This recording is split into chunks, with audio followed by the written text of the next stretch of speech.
Seu webinar de cerveja. Eu agradeço bastante a academia, foi uma surpresa terem aceito essa ideia louca de falar de cerveja no meio de uma cultura de tecnologia, né?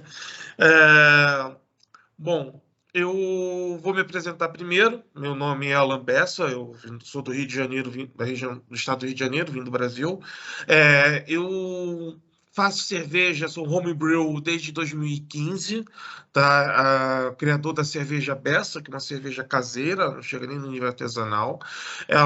Mas é uma cerveja que já teve alguma história, porque eu já distribuí algumas dessas garrafas para o sul, né, que a gente teve um amigo meu que apresentou até um degustador famoso lá de Santa Catarina, que ele fez até a medição aqui no Apura Breja dele, que ele faz questão do teor de cerveja e faz avaliação, que é essa minha American Blood Ale que eu fiz.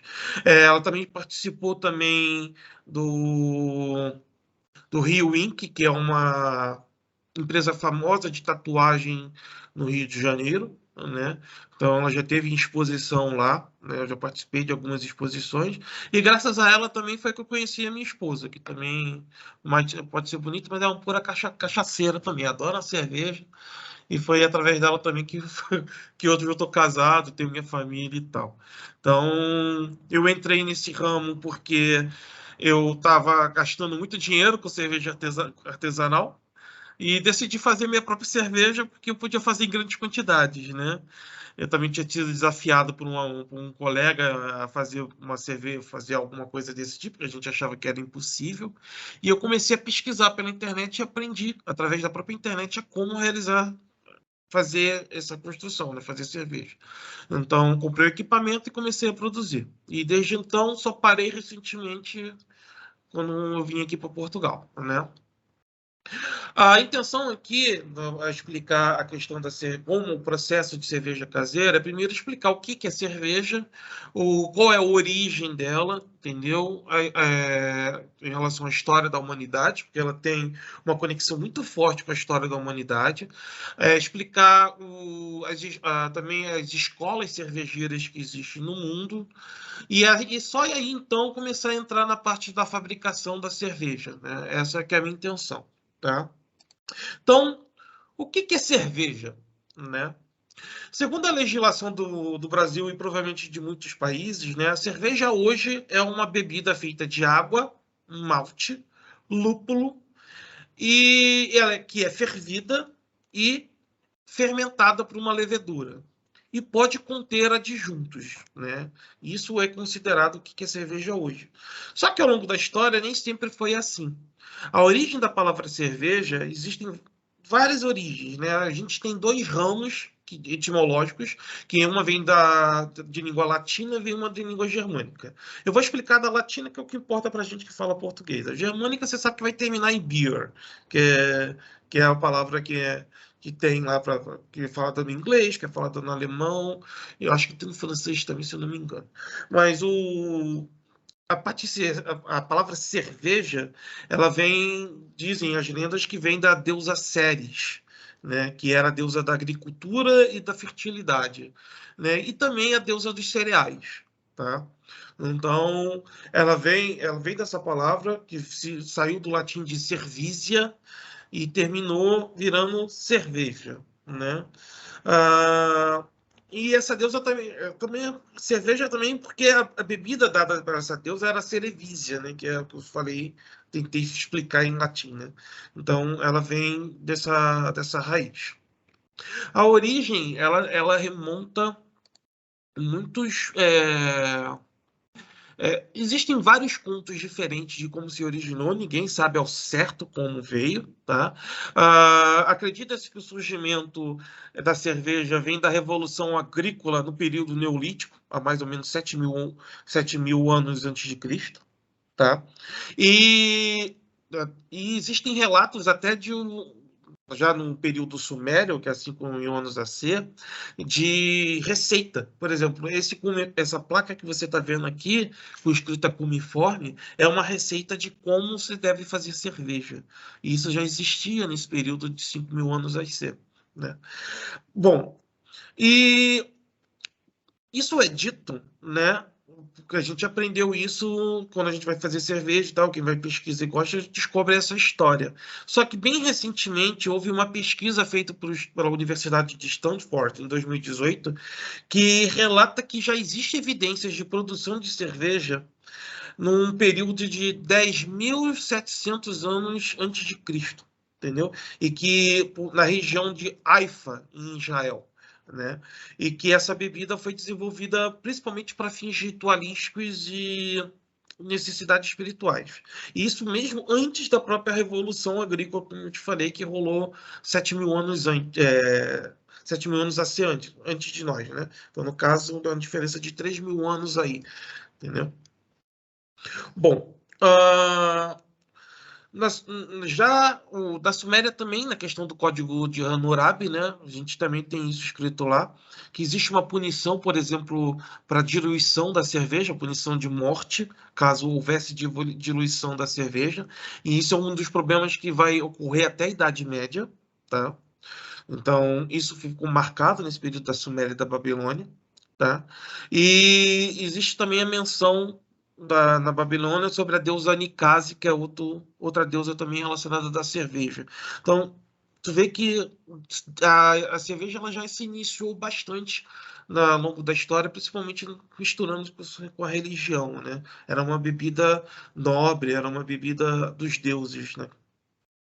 Ah, Logo após a gente tem descoberto também por volta aí de 1100, 1200 antes de Cristo, que os egípcios também faziam bebida, uma bebida fermentada. É, Existem aí mais ou menos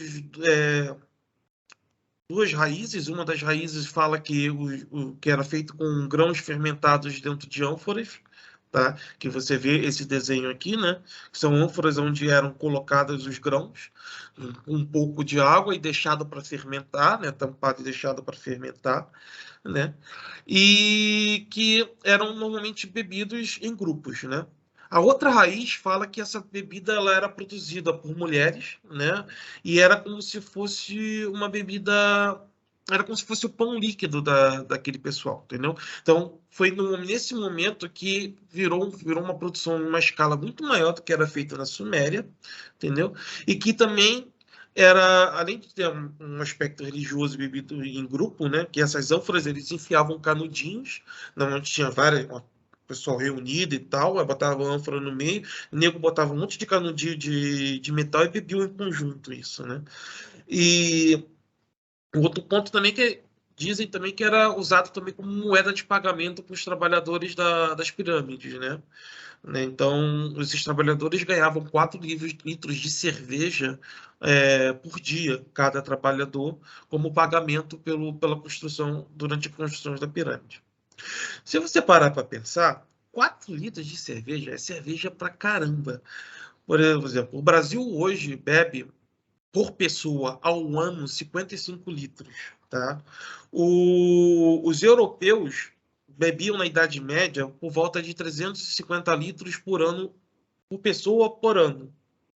Eles bebiam mais ou menos quase 1.500 litros, né, de cerveja ao ano, pessoa, né? É cerveja pra caramba, tá?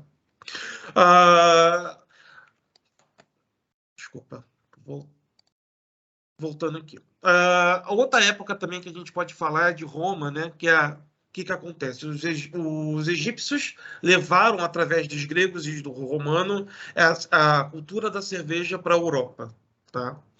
Então, durante o período da Roma República, né, essa cerveja ela foi apreciada. Entretanto, quando a Roma entrou no período imperial, principalmente devido à influência cristã, que, que meio que sacramentou o vinho, né, a cerveja se perdeu a importância e tornou uma bebida de bárbaros. Entendeu? Principalmente porque ela ganhou muito ênfase dentro do Império, do Império não, do povo germânico, entendeu? Então ele era visto por Roma no período imperial como é, uma bebida bárbara, tá? Ah, Daí, no período medieval, eu só quero deixar o seguinte: se alguém tiver alguma dúvida, pode falar. Se alguém tiver uma coisa para um quesito que queira levantar, tiver fazer pergunta para fazer, não precisa esperar até o final, não. Pode ficar livre para interromper e fazer, tá? É, voltando aqui, já por ver o período da Europa, né? A, a cerveja ela ajudou muito a combater doenças, porque por mais que o povo europeu não entendesse ainda o processo de fermentação, o processo de fervura, né? O fato de o processo da cerveja ter essas qualidades, né, ela impedia, por exemplo, muita contaminação. Então, ela ajudou, até, de certa forma, meio que impedir um pouco a questão da doença bubônica, né, da peste bubônica, e também ajudou também a evitar certas contaminações em longas viagens, como viagem das Índias e a viagem feita para as Américas, entendeu?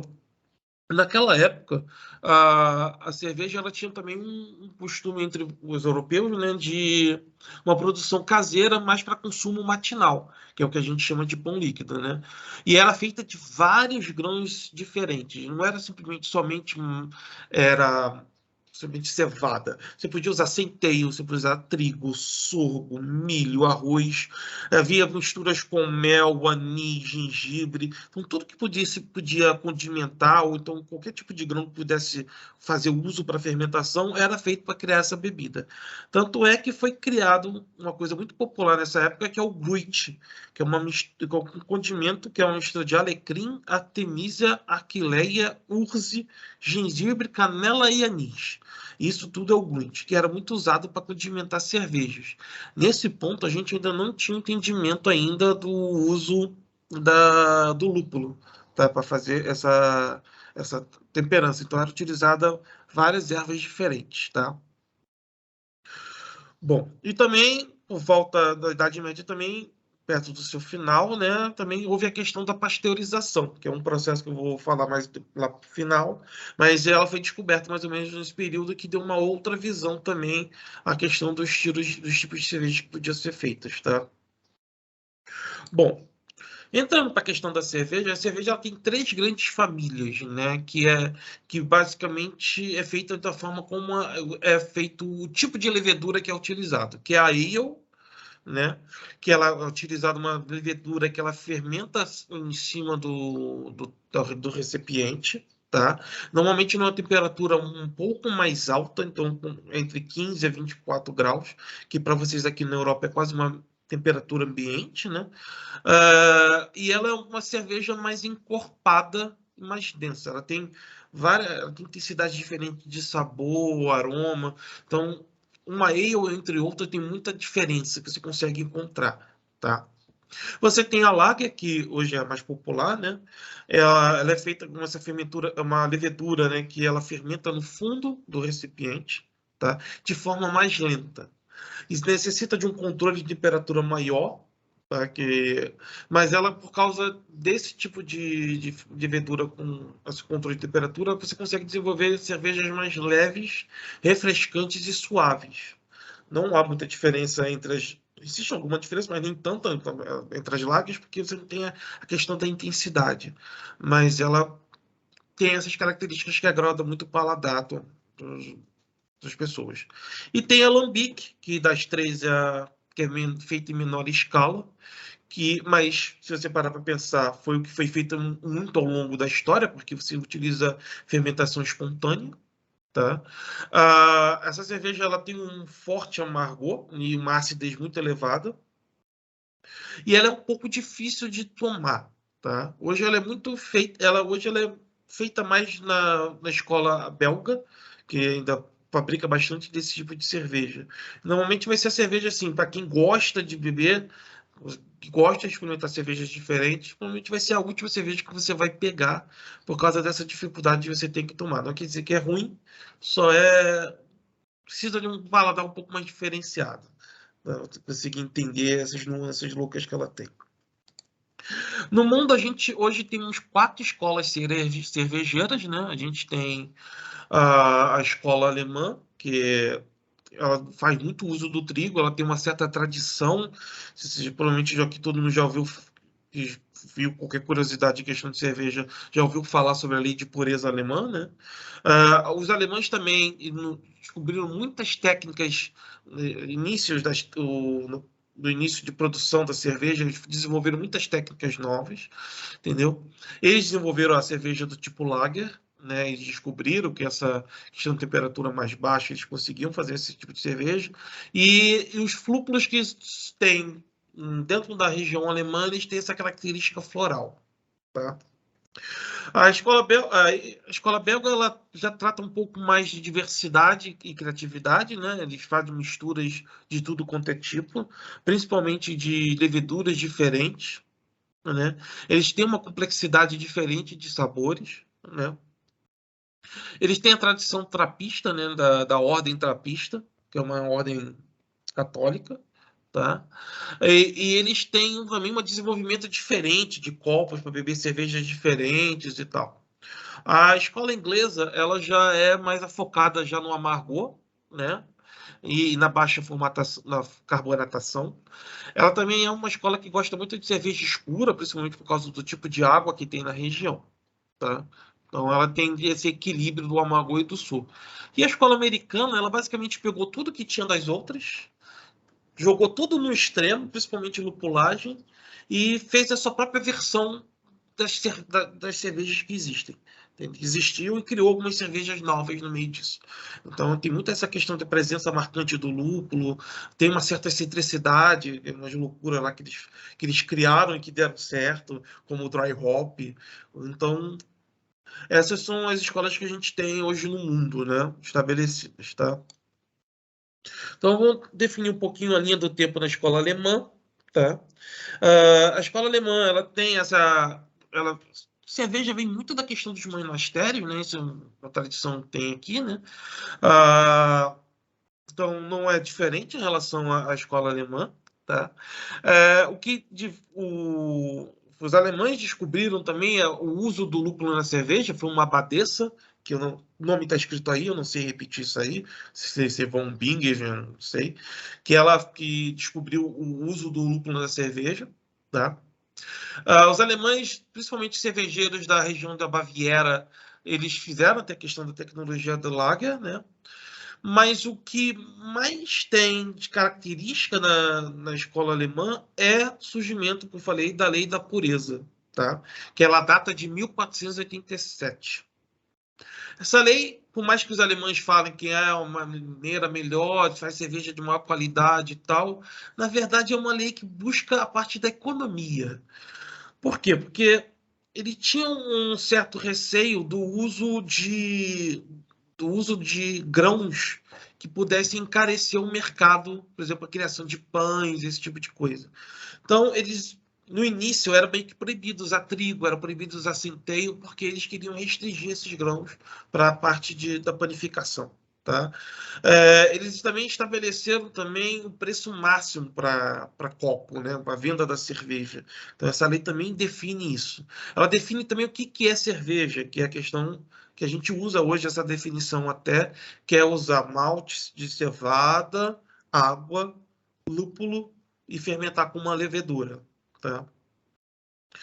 E outra coisa também que tinha esse motivo dessa lei era a proteção do próprio mercado interno, porque a região do sul não tinha muito acesso ao tal do Grunt, que era muito popular nessa época no uso da cerveja. Então eles começaram a utilizar a partir do lúpulo. E para proteger o seu próprio mercado, até da região norte da Alemanha, eles também puseram um preço em cima disso, entendeu? Essa lei, ela vigorou até 1987, né? E ela só teve fim, lembrando que essa lei ela punia você com multa e bem no passado era punida com morte, tá? Então, assim, teve seu fim em 1987, simplesmente por a entrada da Alemanha na União Europeia. E isso fez com que, por exemplo, a Polônia querendo vender cerveja, que foi uma das responsáveis para terminar dessa lei, a Polônia entrou na União Europeia para pedir a extinção dessa lei, para que ela pudesse vender cerveja na região da Alemanha, entendeu? E a Alemanha era minoria, acabou perdendo, só que ela conseguiu trazer em 1993 essa lei de volta como uma tradição, não mais como uma lei, né?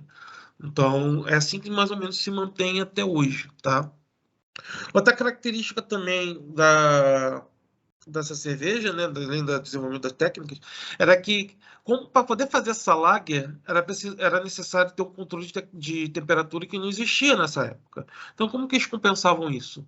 Usando gelo, tá? Eles produziam a cerveja no subsolo, e para conseguir abaixar mais a temperatura para a produção da lager, eles usavam gelo. Então, era só possível fazer cerveja num período entre novembro a março, que normalmente aqui é mais frio na Europa, entendeu?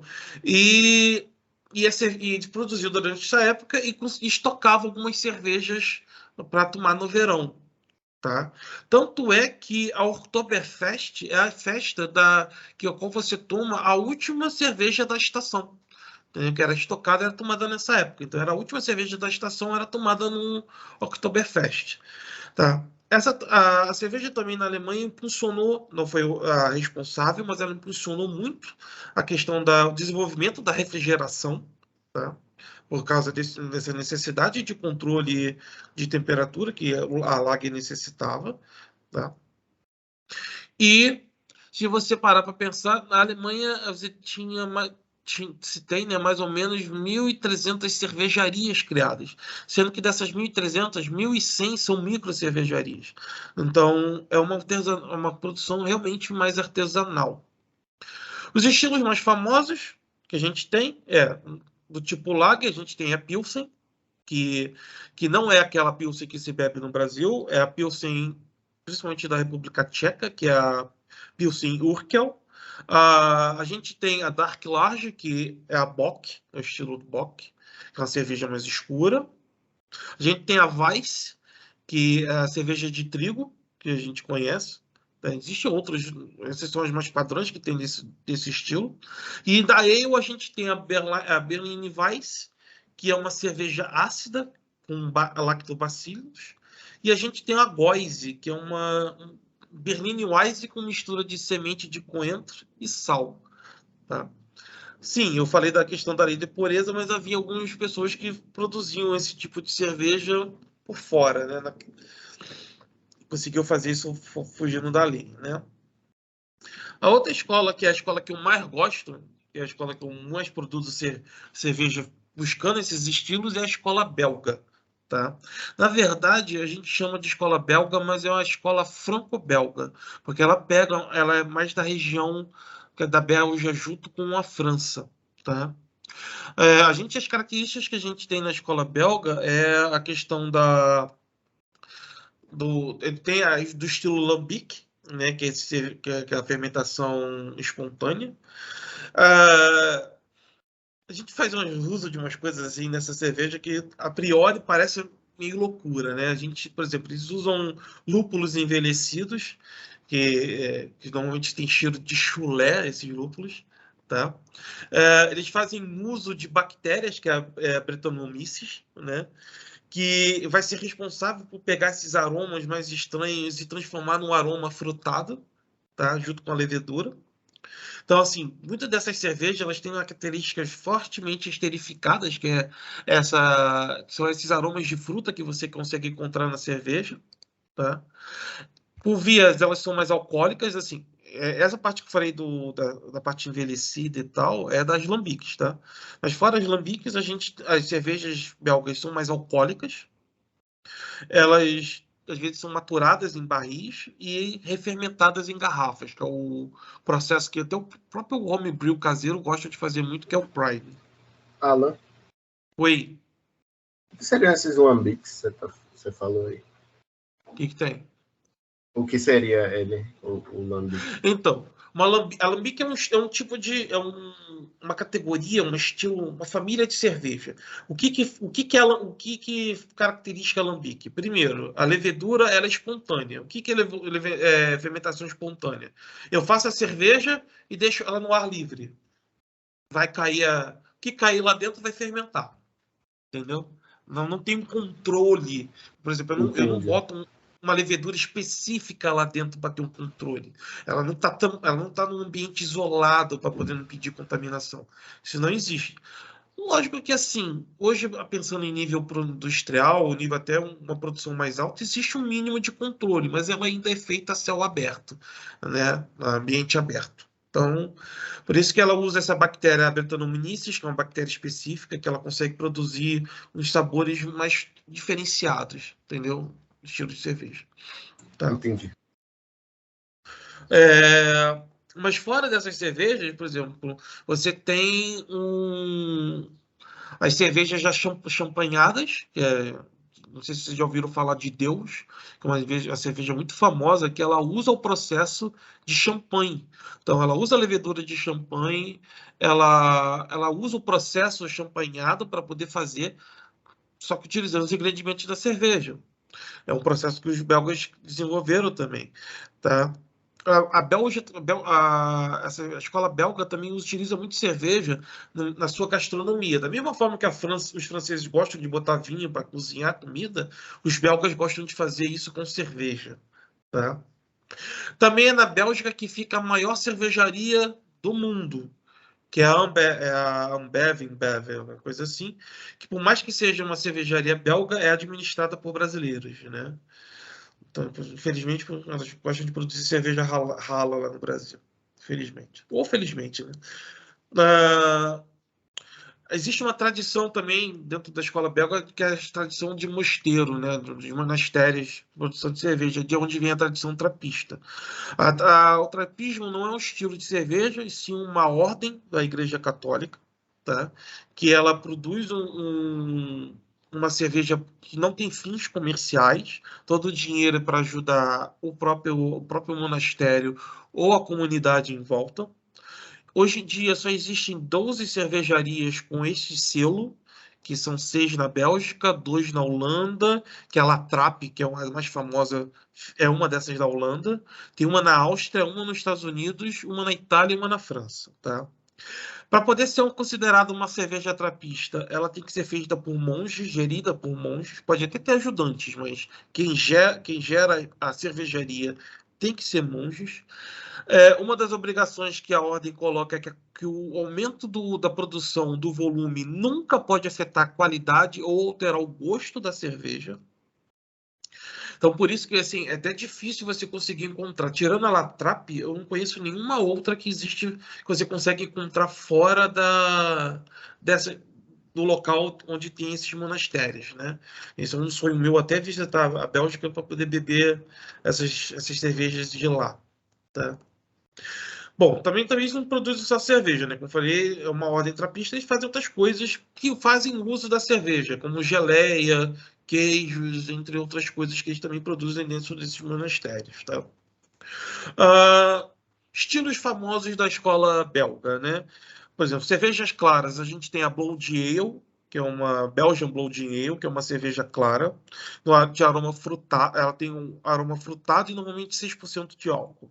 A gente tem de outras cervejas claras, a gente tem a Triple e a Strong Gold Ale, que são cervejas mais fortes.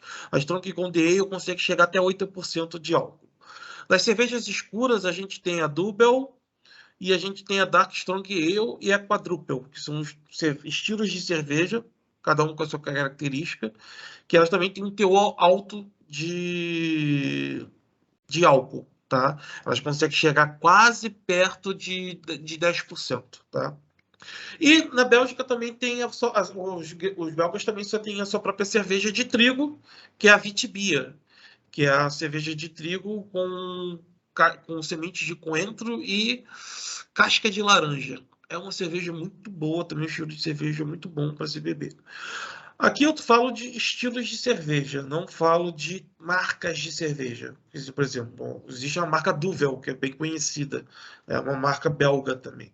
Só que assim, a marca para mim não importa muito, né? O que importa é qual é o tipo de receita, qual é a característica que essas cervejas têm e que definem o estilo, né?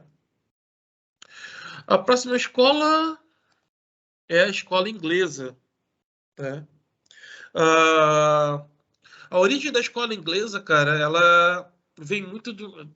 antes da criação da cerveja, eles tinham um fermentado lá, muito parecido com o estilo egípcio, né? Que é um fermentado de cereais com mel. Tanto que o hidromel, ele mais ou menos parte desse fermentado também. Tá? A ideia vem mais ou menos desse fermentado também. Mas a característica que veio surgir após, né? Ela é a questão das cervejas turvas e escuras. Tanto a Inglaterra quanto a Irlanda, que fazem parte dessa escola cervejeira, a água de lá é muito alcalina. Existe uma quantidade muito grande de cálcio. E isso, para fazer cerveja clara, é um problema, porque o pH da água influencia muito no sabor da cerveja, na criação da cerveja. Então, assim, para conseguir combater isso, eles usam muito malte torrado. Lógico que provavelmente isso foi experimentação, né? Não sabiam isso lá no começo. Mas isso acabou gerando essa característica da cerveja inglesa, que são cervejas que são turvas, escuras e não muito filtradas, né? Que fazem muito uso do malte torrado. Também é uma cerveja que era feita de forma em casa, né? Caseira, né? Então, o início sempre foi feito pelas mulheres, já que os homens trabalhavam fora, as mulheres somente faziam isso. São cervejas pouco alcoólicas e muito proteicas. Quando a gente fala que tem muita proteína, ela é porque ela tem uma alta retenção de espuma. Então, quando você bota a cerveja no copo, ela cria aquele espumão enorme, né? Ah, normalmente elas não são refrigeradas, né? Então, tomadas em bebida em temperatura ambiente, tá? Ah, existe uma história também que na Inglaterra, porque o que acontece? A Inglaterra começou vendo que a Alemanha consumia muito um lúpulo, ela começou a plantar lúpulo na região dela e vender muito desse lúpulo, que é o lúpulo inglês, que possui uma característica diferente do lúpulo feito da Bavária, que tem a característica floral. Na Inglaterra ele tem um tom mais terroso, e isso modifica o sabor, né? O amargor. Você consegue perceber esse tipo de coisa quando você bebe cerveja, se você estiver prestando atenção em cada nuance da cerveja, tá? Mas, como ele produzia muito para venda externa, existia uma lei que proibia o uso do lúpulo na cerveja local, tá? Essa lei ela foi revogada pelo rei Eduardo VI, tá? Em 1552.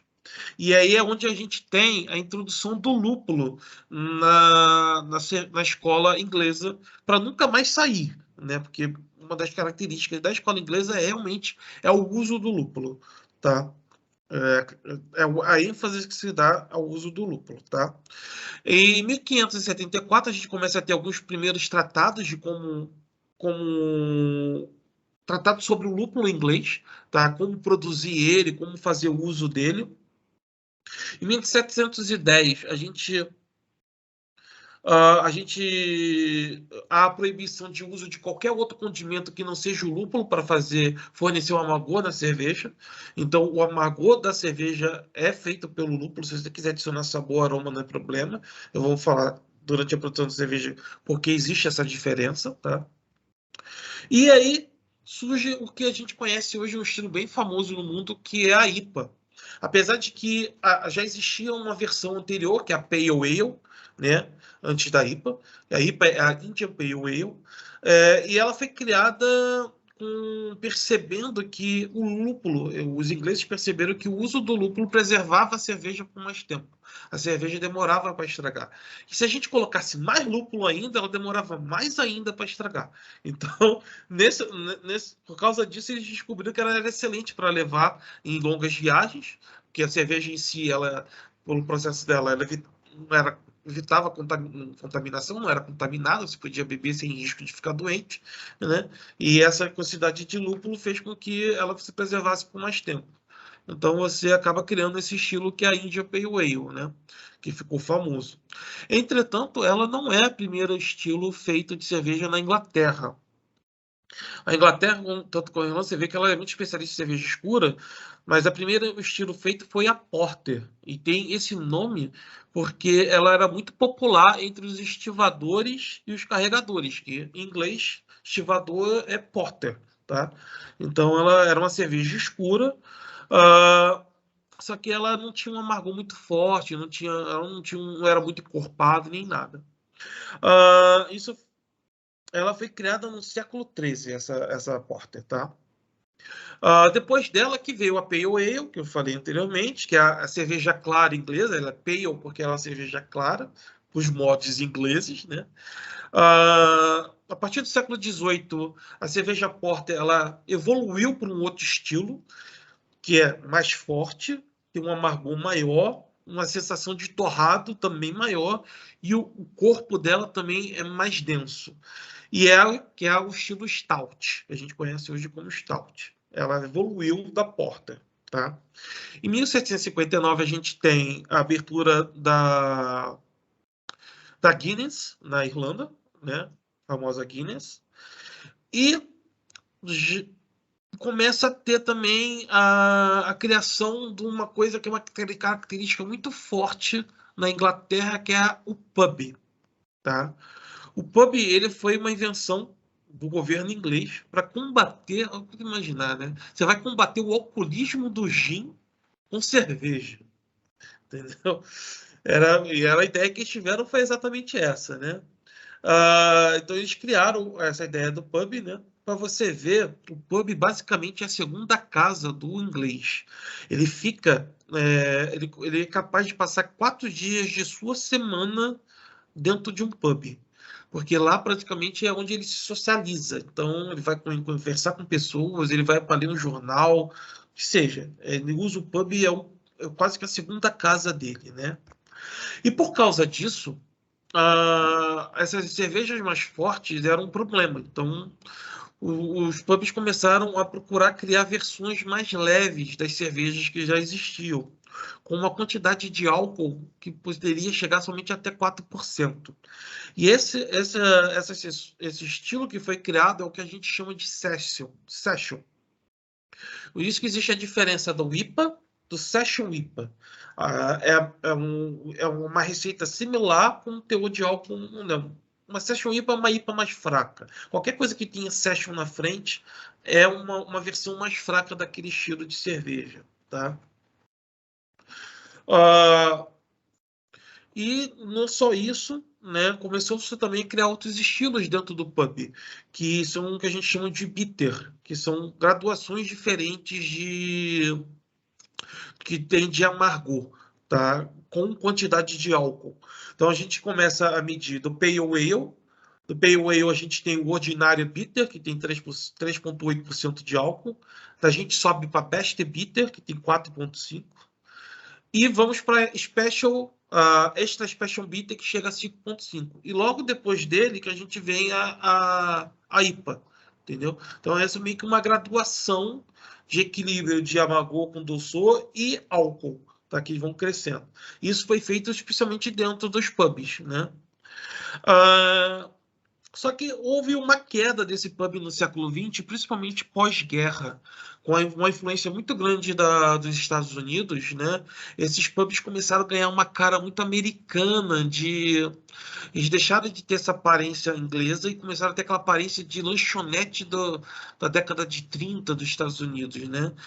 E muita lager começou a invadir dentro desses pubs, que basicamente eram casas, eram até chamadas de ale houses, né? E com isso houve até um ato de uma campanha para evitar esse tipo de coisa, né? Houve uma campanha lá para poder tentar evitar que esse processo acontecesse, que é a campanha pelo Real Ale, né? Que foi feita até na década de 70, isso. Só que hoje o mundo vê que basicamente essa cerveja está perdendo cada vez mais mercado. Na década de 70, basicamente, era 70% dos pubs tinham esse tipo de cerveja. Hoje o market share dele não chega nem a 30%. E cada vez mais está diminuindo esse estilo. Tá? Por curiosidade, a czarista da Rússia solicitou para o Império Inglês criar uma cerveja para ela, e essa que a gente conhece como a Russian Imperial Stout, né? E a bitter que a gente mais conhece é uma variação que foi feita pelos irlandeses, que é a Irish Red Ale, que também é um estilo como uma cerveja que eu gosto muito, fiz bastante lá em casa. E a gente tem a cerveja com maior teor alcoólico que eu conheço, é a Barley Wine, que ela basicamente tem o teor alcoólico de um vinho, então ela consegue chegar a 11, 12% de álcool, né? Isso aí vai tu virar, beber uma, deitar na cama e dormir, né? Bom, e a gente chega agora na escola americana, né? O que difere a escola americana das outras três escolas? Da mesma forma que existe na história da Alemanha a questão da lei da pureza, a história americana da cerveja ela é muito influenciada Alan, pela lei. Oi? aqui para mim, pelo menos, a tela tá na escola alemã ainda. Tá todo mundo assim? Aqui para mim também. Sim. Então eu vou ter que travou, porque eu já tô na. Eu vou parar de compartilhar e compartilhar de novo. Espera um minuto aí. Ver se eu consigo. Isso acontece muito quem está a usar a versão browser. Estou tentando utilizar porque eu tenho uma pequena colinha, não tem como gravar tudo isso na cabeça. Não é isso. Na versão browser do Teams acontece isso com alguma frequência. Eu tenho estado a tentar resolver, por exemplo, a mim está bloqueado mesmo o ecrã completo de partilha. Eu não estou conseguindo mais compartilhar, ele não está deixando, ele fica carregando, carregando e não sai disso. Nossa, é sacanagem.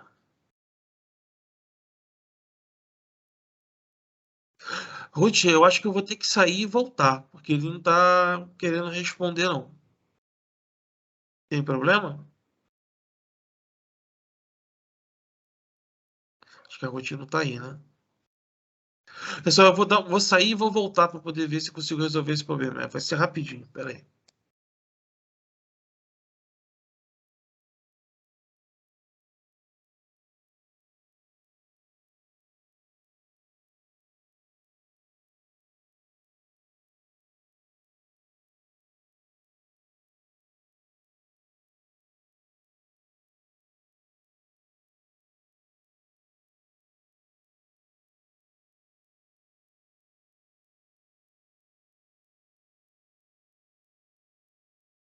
Voltei, deixa eu ver se eu consigo comparar. Agora sim, ele apareceu. Vamos lá. Vocês estão vendo? Escola americana? Alguém pode confirmar para mim? Ainda não. Ninguém está vendo? Não. Continua bloquado na Alemanha? Aqui ainda É tudo tá... verde no ecrã agora. Tudo preto. Aqui tá tudo preto para mim também. Tá tudo preto. Cara, que droga. Será que é porque eu estou distribuindo janela e não está deixando eu ver? O que eu faço?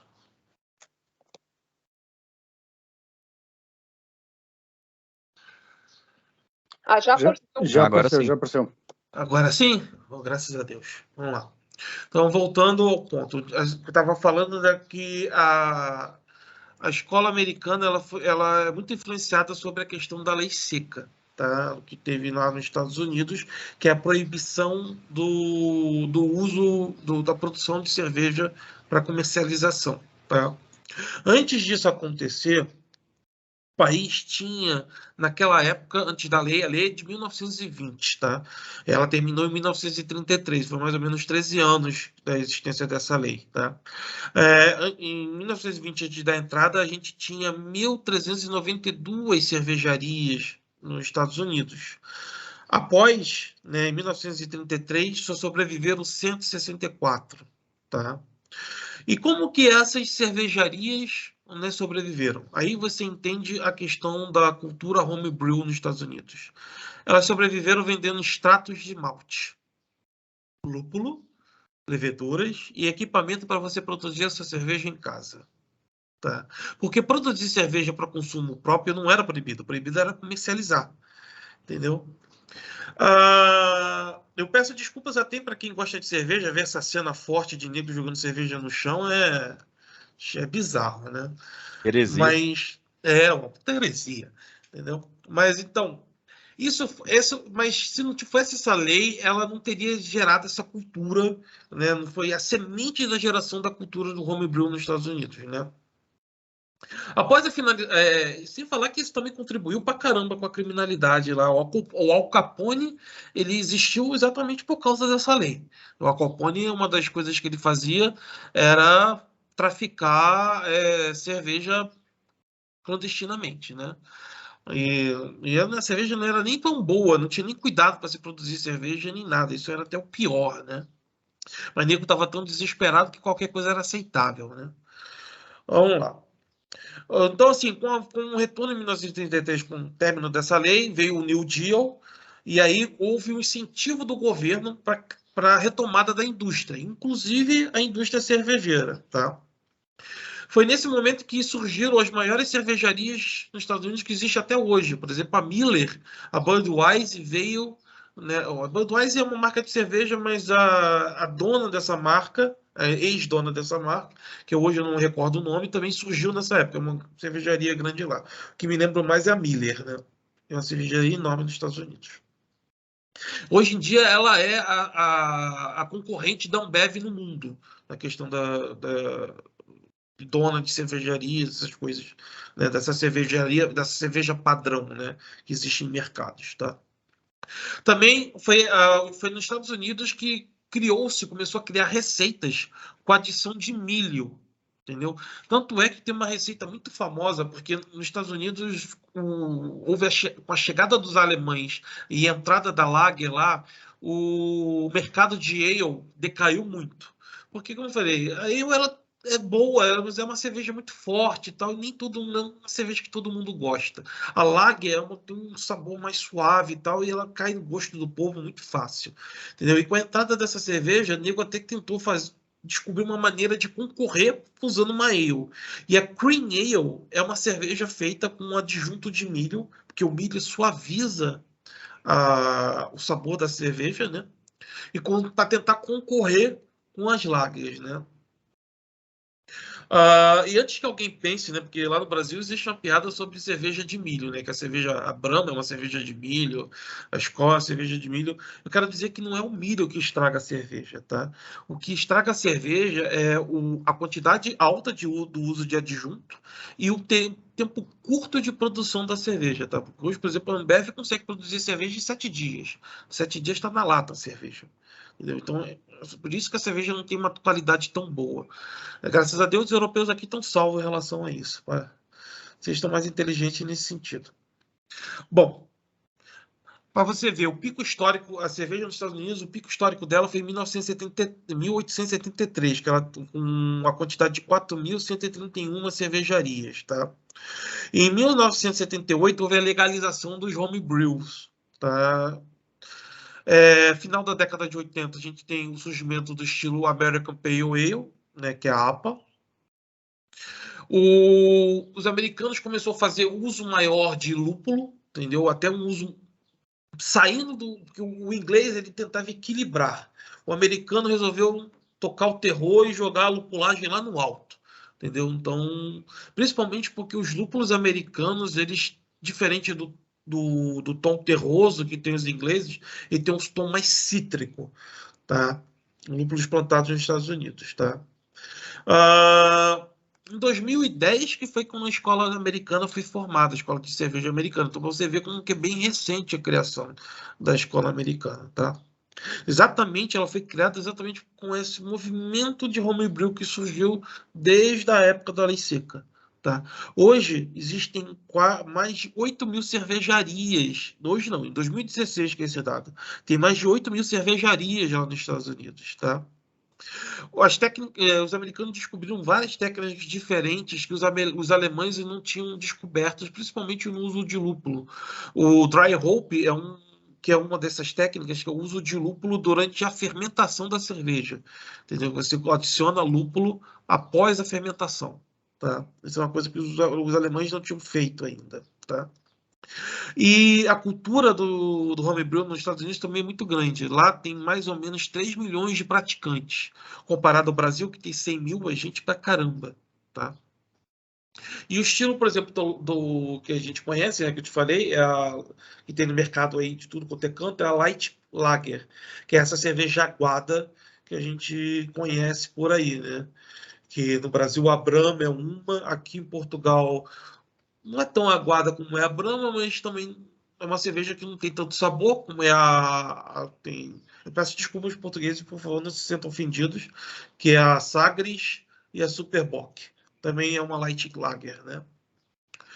Os estilos a loucura americana é isso, é pegar o estilo que existiu no mundo e criar em cima dele, ou usando lúpulo, ou o lúpulo próprio, ou fazendo uma lupulagem muito alta. Por exemplo, a American IPA é isso, é uma IPA com uma lupulagem muito mais alta que a IPA inglesa. A APA é uma criação também com uso de lúpulos americanos. A White IPA é uma Witbier belga com uma lupulagem mais alta. Entendeu? A New English IPA também é um estilo criado nos Estados Unidos, tá? Que tem um alto amargor e um alto corpo. Eles também inventaram um processo diferente, que eles inverteram o que a New England faz, que eles chamam de Brut IPA, que é diminuir o corpo e o amargor da cerveja. Lá também criou-se o costume de criar cervejas sour, que são cervejas azedas, que é feitas muito no Brasil também, com adição de frutas na fermentação, né? E quem, gostando ou não, é o estilo que mais influencia a cerveja no mundo. As cervejas asiáticas, japonesas, as cervejas da América Latina, todas elas seguem uma influência da escola inglesa não, americana, né? Então, assim, você vê, a cerveja ela está ligada desde os primórdios com a questão da religião, né? Partindo para a questão da socialização, né? Entrando como um grito de protesto por mudanças de tradições, ou então por leis ou que não eram válidas, né? Até o tempo de hoje. Tá? Sem falar que ela ajudou a combater doenças por questão de contaminação, por causa do processo dela, numa época que a água podia ser facilmente contaminada durante o tempo da peste, então viagens, né? Então, a cerveja tem essa importância na história da humanidade. Depois desse blá blá blá todo histórico, a gente vai começar a entrar no processo da cerveja, tá? Agora a gente vai começar a entender como que você faz isso em casa, entendeu? Antes disso, a gente tem que entender que a gente precisa ter uma limpeza, tá? Tem toda uma precaução, porque não pode ter contaminações dentro da cerveja, tá? Porque senão a gente acaba criando qualquer outra coisa ou até passando mal com isso. Dentro do homebrew, a gente tem 3 maneiras de fazer isso, que é usando o álcool 70 ou um paracético ou um Iodofor, que é a base de iodo, tá? Cada um deles tem a sua vantagem e tem o seu custo, né? Normalmente eu, como caseiro, para limpeza de equipamentos, eu uso o Iodofor, e para coisas mais imediatas, o álcool, porque o álcool 70, ele consegue em 30 segundos diminuir a quantidade de bactérias para um nível quase insignificante, tá? Só que a desvantagem dele é que ele resseca as borrachas, né? Qualquer coisa que é a borracha, ele resseca. Já a questão do Iodofor, ele cria manchas em coisas de plástico e borracha também. Então ele muda a cor. Então, se você só usa aquilo para cerveja, é tranquilo, tá? Os ingredientes que a gente normalmente faz uso, a maioria é malte, independente do cereal, tá? Lúpulo, levedura e água. Isso é o mínimo que a gente precisa para fazer uma cerveja nos moldes atuais, tá? O que é um malte? O malte é um processo que ele inicia com a germinação do grão, tá? Que ele começa essa germinação, ela começa a produzir certas enzimas que é importante para o nascimento do broto. Só que quando chega num certo ponto, a gente para essa germinação, porque a gente não quer que a planta nasça, né? A gente só quer que ela inicie a produção dessas enzimas, porque essas enzimas vão ser importantes durante a quebra do açúcar. A gente está criando um processo para que a levedura possa comer isso e transformar em álcool, tá? A gente tem 3 tipos de cereais que a gente pode utilizar. A gente tem o malte de base, que é o que vai dar a maior parte das enzimas e a maior parte do açúcar, tá? A gente tem os maltes especiais, que normalmente adiciona cor, sabor, aroma, adiciona acidez também, A gente tem malte que para uso de controle de pH. Então, a gente tem os maltes especiais para isso. E a gente tem os adjuntos que adicionam algumas características, como o milho, o arroz. A gente tem algumas outras coisas que você pode utilizar para café, chocolate, madeira. Isso tudo pode entrar como adjunto para dar certas características na cerveja que você está criando. Tá? E o malte, em geral, ele é responsável para isso. Ele vai entregar para a cerveja a cor, o aroma, o sabor, o teor alcoólico dela. Então, ele basicamente é o segundo item mais importante dentro de uma cerveja. Tá? A gente tem o lúpulo, né? O lúpulo ele é o responsável por dar certos aromas, certos sabores e principalmente o amargor da cerveja. Existe lúpulo de tudo quanto é tipo de característica. Tem o lúpulo que dá notas cítricas, herbais, frutadas, florais, pinho, picantes, etc. Ele é o condimento que a gente coloca dentro da cerveja, entendeu? Para temperar a cerveja, né? E também ele é um conservante natural da cerveja. Ele que impede certas contaminações. Então, o lúpulo ele ajuda muito nisso, tá? Não é mal, ele acabou sendo no final escolhido como ingrediente essencial para a cerveja no mundo atual, né? A gente tem a levedura. Lembrando, a levedura ela é um ser vivo, ela é um fungo chamado Saccharomyces cerevisiae, tá? Que é o mesmo fungo que a gente usa para fazer pão, tá? É o mesmo fungo que você usa para fazer pão, você pode usar para fazer cerveja. A levedura é responsável para dizer qual categoria aquela cerveja vai entrar, se ela vai ser uma lager, uma ale ou uma lambique. Tá? E a gente tem uma gama enorme de leveduras diferentes. Eu falei lúpulo, que característica, peço desculpa, é a levedura. Né? Tem uma característica enorme de leveduras que dá aromas diferentes, sabores diferentes e tal. Por exemplo, existe uma cerveja de trigo que você consegue ter aroma e sabor de banana e canela. Normalmente cerveja de trigo bem feita tem essas características. Só que não é adicionado banana e canela na cerveja. Quem dá isso é a levedura, com a criação de fenóis e de outras substâncias que dão essa característica à cerveja de trigo. Tá? E este aqui é o ingrediente mais importante da cerveja. Basicamente, a cerveja toda é constituída de água. A água é o solvente universal, que ela está composta, é essencial para todos os seres vivos e ela é um importante aspecto dentro do processo cervejeiro. Você usa água para tudo, para limpeza e para produção da bebida. Tá? Quem vai definir o perfil da cerveja é a quantidade de sais minerais e a dureza e o pH que tem na água. Isso influencia na cerveja. Como eu falei, na Inglaterra, cervejas escuras só eram passíveis de ser criadas cervejas escuras com mais sucesso por causa da alcalinidade da água, da quantidade de cálcio que tem naquela água. A água, tanto na Irlanda quanto na Inglaterra, é uma água dura. Tá? Assim como uma característica de uma Pilsen vindo da República Tcheca, que tem uma água extremamente leve, né, foi capaz de criar esse estilo. Tá? Então, a água, dependendo do local, ela influenciou ao longo da história criações de estilos diferentes de cerveja. Tá? Hoje a gente consegue, através de forma artificial, né, a gente consegue medir esses sais minerais, adicionar sais minerais diferentes e criar um perfil de água, né, que você quer para fazer aquele estilo específico. O homebrew faz muito isso. E normalmente, quando você vai participar de concurso e coisa assim, é quase que obrigatório você fazer, porque isso dá um plus muito grande na receita da sua cerveja, tá? Parece que não, mas isso é verídico. Bom, agora finalmente a gente vai falar, pô, esse cara tá horas falando sobre história e tal, mas como que você faz a porcaria da cerveja? Bom, aqui estão as etapas que a gente tem que obedecer, seja de forma industrial, seja de forma caseira, que é a moagem, braçagem e recirculação, fermentação e maturação, e no final a gente tem o engarrafamento e a degustação da cerveja, tá?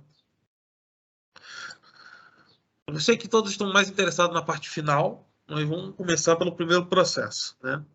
Vamos lá. Vamos começar pela moagem, né? Moagem é como você vê, é a parte onde a gente quebra o grão e expõe o endosperma. O endosperma é o açúcar que tem dentro da semente, tá? Qual é a moagem ideal? É uma que a gente quebre a casca sem triturá-la, tá? E que produza pouca farinha. Por que disso? Porque a gente usa essa casca para filtrar a cerveja, tá? A gente, no homebrew principalmente, a gente usa essa casca para filtrar a cerveja. Então a gente não quer essa produção dessa casca se desintegre. E quanto mais farinha ficar esse endosperma, às vezes é pior, porque ele entope toda a tubulação que você tem, do mangueira, tubulação, essas coisas, e dificulta o seu trabalho. Então existe um nível que você consegue para poder quebrar e fazer essa moagem. A gente tem 2 moedores, né, caseiros, né? A gente tem o moedor de disco e o moedor de rolo, podendo ter 2 a 3 rolos, tá? O moedor de rolo ele é mais eficiente para gerar essa moagem ideal, mas você pode fazer uso dos dois. Quando você for numa brew shop, você provavelmente vai comprar esse com alavanca. Eu te falo, é um trabalho de cão você tentar moer qualquer quantidade de grão usando só o braço. Porque às vezes eu moo uns 10 quilos de grão para poder fazer os seus 40 litros de cerveja. É impossível. Você vai ficar passado no final do dia com o teu ombro vai explodir, tá? A não ser se você quer fazer exercício ou você está, né, querendo tá em outros objetivos a não ser fazer cerveja. Então o que a gente tem um truque normalmente, né? A gente tira essa alavanca, né? E normalmente tem um eixozinho, a gente pega a furadeira, aperta naquele eixozinho e liga. E a furadeira faz o trabalho para você. É bem mais rápido do que se tu ficar na alavanca. Ainda mais porque na alavanca, às vezes, você tem que jogar de novo para passar por uma segunda vez, porque não moeu direito. Então, meu irmão, isso aqui foge. O negócio é fazer na furadeira, né? A outra etapa é a criação do mosto cervejeiro, tá? O mosto cervejeiro ele tem algumas etapas. Então a gente tem a abraçagem. O que é a abraçagem? A abraçagem, basicamente, você vai fazer uma infusão, né, do grão com a água numa temperatura específica, tá? Normalmente, assim, a cerveja mais básica a gente usa 65 graus. A gente bota um pouco acima, porque quando vai entrar o grão frio, essa temperatura vai abaixar. Normalmente eu faço uso de software para poder calcular essa diferença, né? E ele vai abaixar essa temperatura. Então, a gente mantendo 65, a gente consegue fazer com que as enzimas atuem, né? A abraçagem ela é feita para isso, para quebrar o açúcar, que está mais complexo, num açúcar mais simples que a levedura consiga consumir e transformar em álcool, tá? Porque nem todo açúcar é fermentável pela levedura, pelo menos, tá? Então, a gente tem 2 enzimas muito importantes, a alfa e a beta-milase, tá? Sendo a alfa responsável pelo teor alcoólico. Então, se você tiver, por exemplo, a temperatura ideal para o uso da alfa-milase é a 62 graus. Então, você vai fazer uma cerveja com menos corpo, muito alcoólica, tá? Se você quer uma cerveja com mais corpo, e mais corpo que eu falo é mais açúcar não fermentado, que vai dar um sabor diferenciado na sua cerveja, você tem que botar 68, que é onde vai ter a atuação maior da beta-milase. Tá? 65 é onde a gente tem a atuação média das duas. Então, quando você quer fazer uma cerveja, principalmente hoje em dia, que você tem malte já muito bem modificados, entendeu? Que você não precisa se preocupar tanto nessas rampas, que a gente chama essas temperaturas como rampas, né? A gente sobe a temperatura, mantém ela por um tempo, então você mantém aquela rampa de temperatura. Então, você não precisasse ficar fazendo rampas diferentes, a gente consegue fazer uma cerveja básica, como aquela Belgian Blonde Ale que eu falei, a gente consegue fazer 65 graus tranquilamente, tá? Existe, por exemplo, se você for fazer cerveja de trigo, você tem rampas diferentes, né? São temperaturas diferentes que você tem que alcançar. Normalmente você sempre vai da temperatura mais baixa até a mais alta. Ela nunca pode passar de 80 graus. Porque 80 graus começa a produção de tanino, que é uma substância que começa a dar distringência na cerveja. Se você passar o de 80 graus, você acaba gerando isso, tá? Uma vez terminada a abraçagem, a gente entra na recirculação. Da forma caseira é que você vê, o cara pega um copo, que é uma leiteira, bota na bica, na parte de baixo do... pelo menos eu tenho, a panela que eu tenho, ela tem uma torneira no final. Então eu consigo abrir a torneira, eu tiro o líquido dali, né? Pego uma colher que ela é toda furada, tem um nome para isso, que agora fugiu da minha cabeça, e começo a jogar o líquido ali por cima, para poder não quebrar a cama de semente e começar a fazer a recirculação. Por que eu faço isso? 2 motivos. Primeiro, eu quero tirar o máximo de açúcar de dentro dos grãos. Então, quando eu jogo essa água por cima, eu estou lavando esses grãos que estão ali e tentando tirar o máximo de açúcar deles. Segundo, essa filtragem ajuda na clarificação da cerveja. Vai ficar menos turva, mais clara, com menos proteína. Então, essa recirculação ela ajuda nesse trabalho, tá? A terceira etapa da criação do mosto é a fervura. Na fervura, a gente, além de eliminar qualquer bactéria que havia até o momento, é onde você diminui a quantidade de água para apurar sabor e aroma, é onde você adiciona os lúpulos da cerveja, tá? E aí que entra a questão que eu te falei do lúpulo de amargor para o lúpulo de sabor e de aroma. O lúpulo de amargor você começa a colocar normalmente de forma tradicional no início da fervura, porque quanto mais tempo aquele lúpulo ficar ali, mais amargo ele vai deixar a cerveja.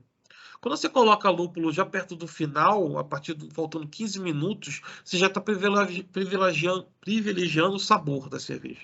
E nos minutos finais, você está dando um aroma para a cerveja. Entendeu? Ele tem essa característica dependendo de quanto tempo o lúpulo fica na fervura. Tá? Também é onde você carameliza açúcar, coagula as proteínas, né? E faz a esterilização do mosto, que eu te falei. A partir desse momento, no final da fervura, todo o equipamento que for tocar cerveja tem que estar sanitizado para evitar contaminação. Tá? Uma vez que a gente terminou a fervura, a gente precisa resfriar essa cerveja, porque o fermento ele tem que ser inoculado dentro da cerveja a 20 graus. Se você ferveu, essa cerveja está quase a 90 ou 100 graus. Então, você precisa resfriar isso. E precisa ajustar essa fermentação o mais rápido possível, tá? Para poder você não ter problema com o DMS, que é esse dimetilsulfureto, tá? Eu chamo de DMS que é mais fácil, que ele traz sabor estranho à cerveja. Então, você precisa fazer isso de uma forma mais rápida, tá? Existem várias técnicas para isso. Isso que você está vendo aqui é um chile de imersão, que você bota um chile de cobre dentro e passa líquido gelado por dentro para você refrescar a cerveja. Existem outras técnicas que usam que são umas placas, chile de placa, que você passa a cerveja nesse chile de placa, vai ter uma entrada que vai entrar cerveja quente, outra entrada que vai entrar uma água, um líquido gelado que vai resfriar essa cerveja dentro da placa. E tem gente que usa até o no chiller, que ele pega o pote quente, joga dentro de uma geladeira ou joga dentro de uma imersão de gelo e deixa lá resfriando, tá? Ao final disso, a gente entra na inoculação do fermento. E aqui que a gente, normalmente, nós cervejeiros caseiros falamos, nós não fazemos cerveja, nós fazemos mosto. Quem faz cerveja, o grande cervejeiro, é o fermento. E é nesse momento que a gente inocula o fermento dentro da cerveja, tá? O importante é sempre ter um controle de temperatura. Eu conheço cervejeiros malucos que fazem esse controle de temperatura. Se der sorte, ele consegue fazer algo bebível. Se não der, às vezes você não consegue nem consumir aquela cerveja, tá? Então, você tem um controle de temperatura, tem que ser no máximo, se você for fazer uma ale, entre 18 a 24 graus, tá? Se você for fazer uma lager, entre 6 a 15, tá? Durante a fermentação, normalmente ele leva uma semana, mas não é exato, você tem que ficar medindo, tá? Ele vai consumir os açúcares fermentáveis, essa levedura, ela vai produzir álcool e gás carbônico lá dentro, ela vai reduzir o pH dessa cerveja, tá? E ela vai consumir também os subprodutos desse açúcar fermentável que ele fez, tá? Então ele vai consumir isso, tá? Então, normalmente leva esse período aí mais ou menos por volta de 7 dias. O que normalmente eu, como cervejeiro, faço? Depois que termina a fermentação, eu meço lá, a gente tem uma unidade que chama gravidade, que é a densidade de açúcar dentro do líquido. Então, a gente se essa quantidade, né, não, você for medir depois de 7 dias e ver que ela vai te dar 1, mas no 8º dia você mede de novo, você vê que ela está igual, você normalmente mede uma terceira e a terceira está igual, quer dizer que não vai ter mais consumo daquele açúcar, quer dizer que estabilizou. E aí eu abaixo a temperatura, faço que o fermento vá para o fundo do balde e começa a maturação. Para que serve a maturação? A maturação é para você evitar problemas com a cerveja, né? Qual seriam esses problemas? Criação de off-flavor. Então você elimina esses off-flavors, que é cheiro de chulé, ovo estragado, cara, tem cheiro de band-aid, tem um monte de coisa que, quando der errado, você percebe esses cheiros, entendeu? A maturação também ajuda a clarificar a cerveja, porque quando você aumenta que eu falo, não, diminui a temperatura quase perto do zero, o sólido costuma depositar, ele vai devagarinho descendo e deposita. Então, eu uso a maturação normalmente para fazer isso, tá? E dependendo da cerveja, principalmente se for lambique, essa maturação ajuda a dar esse caráter envelhecido na cerveja. Existem cervejas de guardas que normalmente a maturação dura quase 1 ano. Tá? Mas uma cerveja clara normal, normalmente lá em casa eu faço uma maturação de 3 semanas. Então é 1 semana fermentando, 3 semanas maturando, tá? E para o homebrew que está começando, esse período é um inferno. Você quer doido para beber tua cerveja que você acabou de fazer, você tem que esperar 1 mês para isso. Entendeu? A minha primeira foi um desespero. Entendeu? Toda hora eu ia lá, toda hora eu queria beber aquela porra, tive que me controlar horrores. Envase. A gente tem 2 maneiras do homebrew de envasar, que é a carbonatação forçada, que a gente faz em barril, né? Se a gente usa um cilindro de gás carbônico, bota a cerveja no barril, força existe uma tabela que você faz uso para saber quanto que você tem que adicionar de gás carbônico lá dentro. Vamos lá, a cerveja fica pronta em 30 minutos, né? Dá menos trabalho. Você consegue fazer, é mais fácil fazer isso em grandes volumes, mas é mais caro, porque barril é caro, o gás carbônico é caro, você tem que, às vezes, tem que sempre procurar lugares de comprar esse gás para botar lá dentro do cilindro, e etc. A outra maneira é o prime. O que é o prime? Eu pego a cerveja, amesso, faço uma medida nela, sei qual é o volume dela, e vou adicionar um pouco mais de açúcar nela, uma quantidade que não faça eu estourar a garrafa.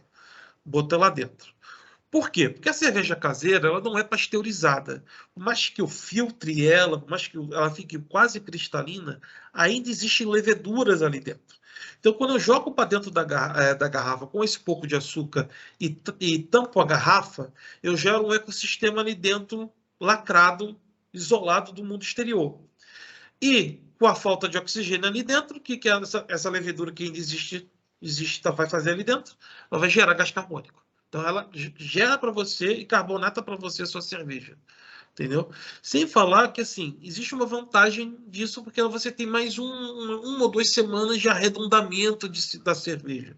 Melhora o sabor, tá? Só que ela é mais trabalhosa, entendeu? Você tem que fazer, você vai ter que, pô, 20 litros eu fazia 60 garrafas, né? Se eu vou fazer 40 litros, imagina, tem que lavar as garrafas cada uma, tem que sanitizar cada garrafa. Olha o trabalho absurdo que você faz com uma quantidade muito grande. Para uma quantidade pequena, é tranquilo. É mais barato, você não precisa de grandes equipamentos nem nada, você precisa da garrafa, você compra tampinha, compra um negócio para lacrar a tampinha, tá tudo certo. Entendeu? E leva mais ou menos 1 semana. Normalmente eu tenho eu boto uma cerveja de lado, deixo passar 1 semana, bebo ela, vejo se está gerando espuma direitinho, tá? Então, é um método que normalmente eu uso, né? Eu gosto de utilizar. Lembrando que quando você não pasteuriza, né, você não garante, por exemplo, a nível industrial, pasteurizar é certo para você garantir a qualidade da cerveja, que a cerveja sempre vai ter aquele sabor. Dentro da cerveja caseira, isso não tem importância. Mas você tem que ter ciência que quanto mais tempo passar, vai chegar ao nível de melhora da cerveja, mas dependendo da cerveja, por exemplo, cerveja muito clara, ela é feita para você beber mais imediatamente. Ela não pode ficar guardada por muito tempo, porque chega uma hora que começa a piorar o sabor. A cerveja escura, ela já é um pouco diferente. Você tem que esperar um pouco mais, que quanto mais você esperar, melhor é, e você consegue ter um sabor melhor nesse sentido, né? Aqui vem a questão que eu queria dar um exemplo de off-flavors, né? Alguns erros que podem cometer e os sabores que você pode ter nisso, entendeu? Alguns sabores, eles são, que você pode ver aqui na roda de aromas, eles são intencionais, tá? Um sabor doce, um sabor azedo, ácido, um sabor frutado, pode ser feito de forma intencional, entendeu? Mas tem alguns sabores que são erros. Por exemplo, sabor metálico, que dá uma sensação de ferro na boca. Como que isso acontece? Contaminação. Provavelmente a cerveja teve contato com substâncias, por muito tempo com substâncias contendo metal, ou ela sofreu um processo de oxidação, porque cerveja, uma vez que você abre, ela oxida com oxigênio. Se você deixar muito bem aberto, você vai ver que quando você for beber depois de alguns dias, você vai ver que vai ter um gosto metálico nela, tá? Você tem o tanino, que eu te falei anteriormente, ele dá uma sensação de boca seca, né? Ele pode ser causado por lúpulo velho, ou malte velho, ou você fez o processo errado lá na temperatura durante a abraçagem e você fez com que soltasse taninos dentro da cerveja. Lembrando, tanino é ruim para cerveja, mas, por exemplo, para o uísque, é a melhor coisa que tem é ter um tanino. E o uísque, ele é feito com malte de cevada também. Então, para cerveja, tanino não é uma coisa boa. A gente tem um erro, a questão do acético, que é um sabor, um aroma de vinagre, que normalmente é produzido por contaminação de bactérias e de chopeiras, às vezes, mal lavadas, entendeu?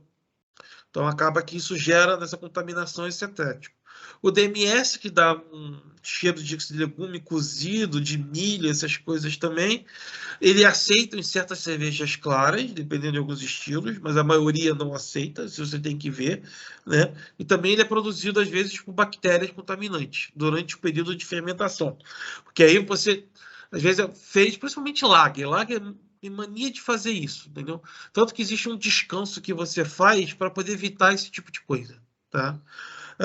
E tem o diacetil, que é um outro exemplo que eu coloquei, que para cervejas claras se demonstra que ela está fora do padrão, mas ela é aceita em ales e stout.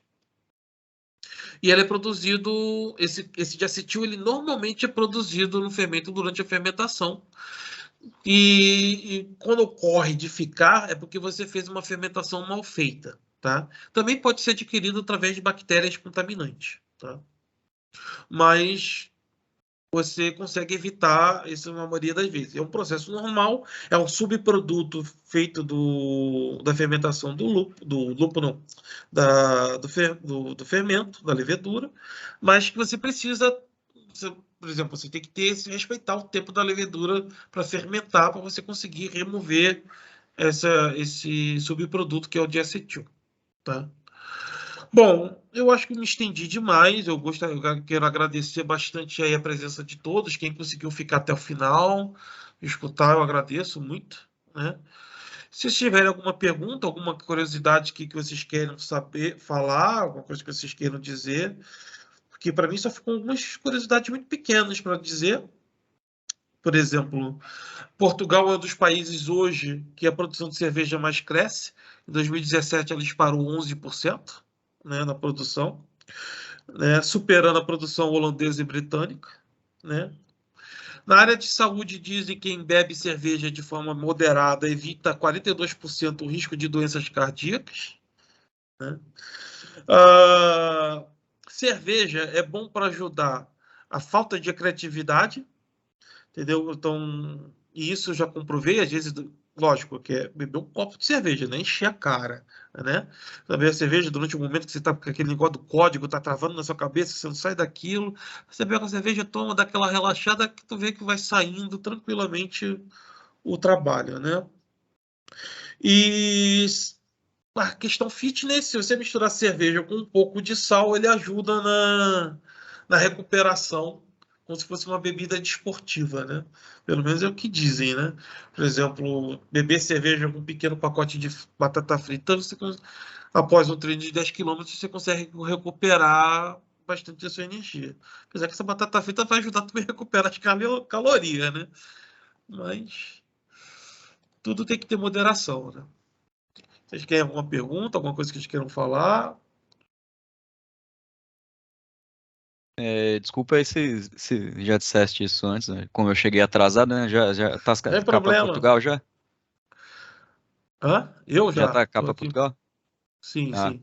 E assim, o equipamento para homebrewing aqui é fácil de conseguir? Tem uma quantidade boa de fornecedores? Tem que trazer de fora? Como é que é? Então, eu não procurei aqui em Portugal. Eu sei nas minhas pesquisas que você consegue, principalmente tecnologia, panela elétrica, essas coisas. A Alemanha vende isso a balde. Você consegue comprar. Então, lá no Brasil, muita gente fazia essas importações, seja da China ou seja da Alemanha.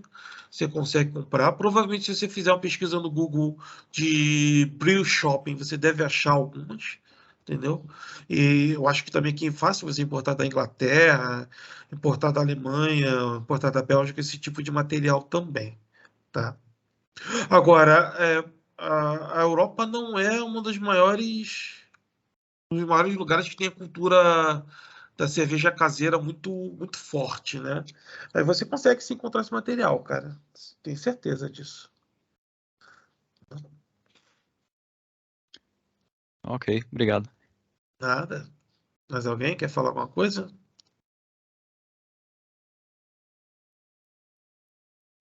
Bom, então eu acho que a gente pode encerrar por aqui.